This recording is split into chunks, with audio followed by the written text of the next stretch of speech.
Genou terre.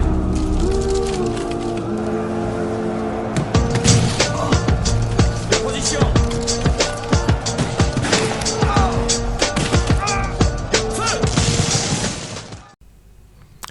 Matt Mercer of Critical Role fame recently put out a couple of little short videos on Twitter talking about his depression, and a lot of people seem to be being quite cruel or not understanding what depression is like or how it works, or even reveling in the fact or mocking him for having depression.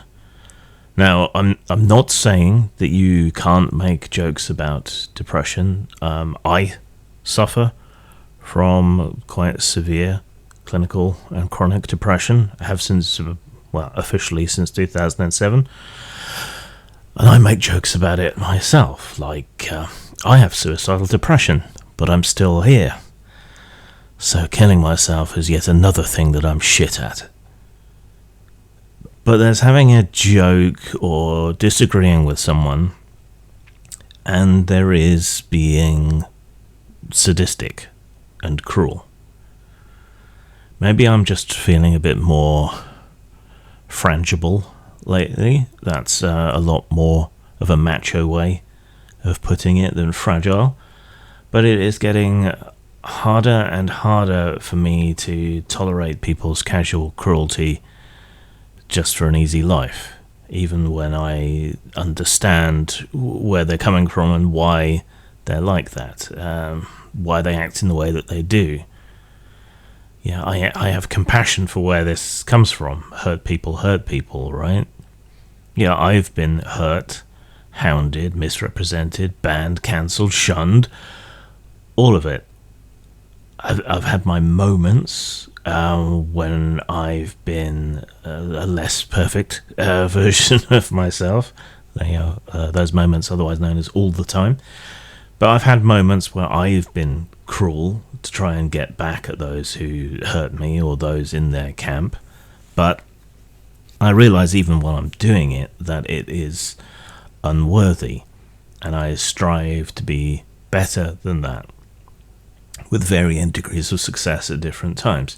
But at least I'm trying to be better than the people who have decided to hate me for whatever reason.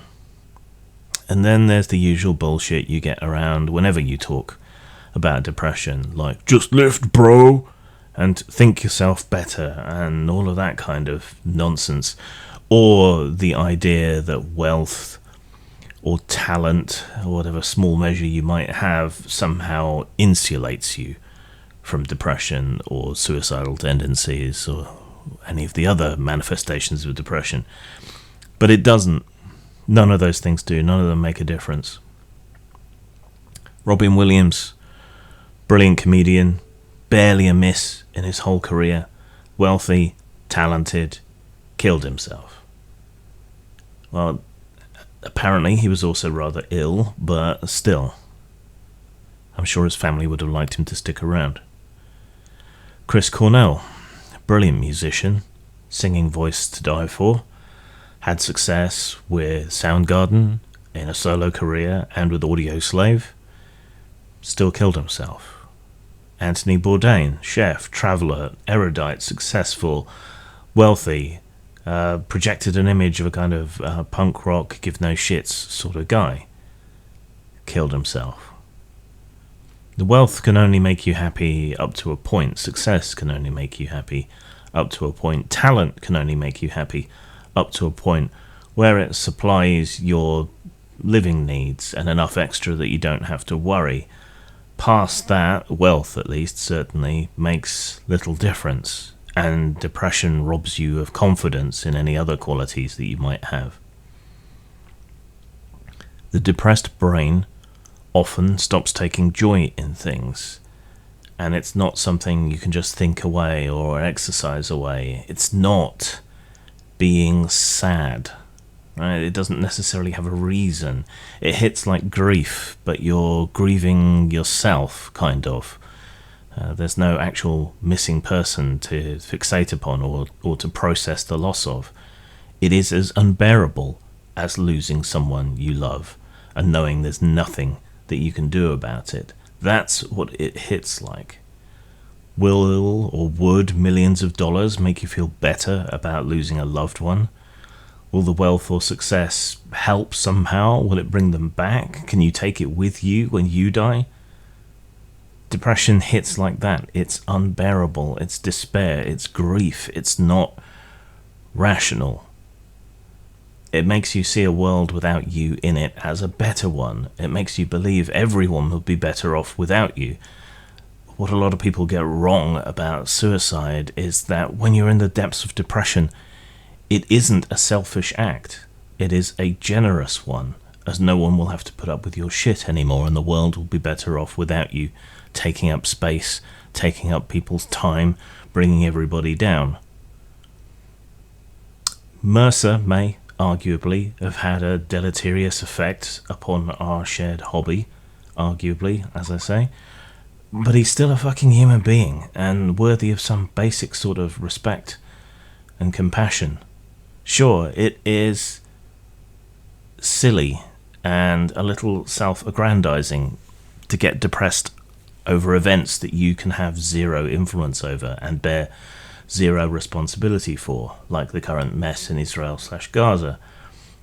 But again, depression isn't rational. And, something like those events is saddening. And while depression isn't sadness, sadness can leave you feeling helpless and numb, and it can trigger a depressive bout. But depression doesn't need, again, to have a reason or a cause beyond your own mind just fucking hating you for some reason. Whole body organ rejection. The world will actually be a better place, not when people like Mercer or myself leave it, but when we all have a little bit more compassion for one another. Not empathy. Empathy is not really that helpful. Empathy would lead you to get a drug addict to fix. Compassion leads you to help them. So compassion, yes. And someone has to be the first one to show it and to offer it, even if it's slapped aside. So please, for the love of non-existo, God of skepticism, just try and please be a little bit better to people, a little bit less cruel, even if they've previously shitted up your life in some way or another, deliberately or otherwise. Zang. It's a lie, don't come